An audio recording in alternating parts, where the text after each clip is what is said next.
আন এটা গুৰুত্বপূৰ্ণ খবৰ সাংবাদিক মৃণাল কুদ্দুছক আক্ৰমণ কৰা দুই দুৰ্বৃত্তক ইতিমধ্যে গ্ৰেপ্তাৰ কৰা হৈছে এটা ব্যক্তিগত স্যাটেলাইট চেনেলৰ সাংবাদিক মৃণাল কুদ্দুছ আৰু মৃণাল কুদ্দুছে এটা ঠাইলৈ যাওঁতে তেওঁৰ ওপৰত আক্ৰমণ কৰাৰ অভিযোগ উত্থাপন হৈছিল এটা ভিডিঅ' ভাইৰেল হৈছিল কালিৰ দিনটোত আৰু আক্ৰমণকাৰী দুই দুৰ্বৃত্তক ইতিমধ্যে গ্ৰেপ্তাৰ কৰা হৈছে জামিনবিহীন গোচৰ ৰুজু কৰা হৈছে হাতীগাঁও থানাত বিধায়কৰ গাড়ী চালক আৰু আত্মীয় প্ৰহাৰ কৰিছিল মৃণালক হাতীগাঁৱৰ সিজুবাৰীত গাড়ী পাৰ্কিঙক লৈ এই প্ৰহাৰৰ ঘটনা সংঘটিত হৈছিল আৰু ঘটনাক লৈ প্ৰতিক্ৰিয়া ব্যক্ত কৰা হৈছিল সকলোৰে মাজত সাংবাদিকসকলৰ মাজত প্ৰতিক্ৰিয়া ব্যক্ত হৈছিল আক্ৰমণকাৰী কাঠগড়াৰ মাজলৈ যাব লাগে বুলি এক প্ৰকাৰ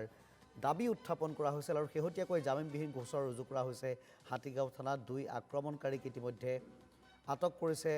আৰক্ষীয়ে বিধায়কৰ গাড়ী চালক আৰু আত্মীয়ই প্ৰহাৰ কৰিছিল মৃণালক আৰু এই ঘটনাই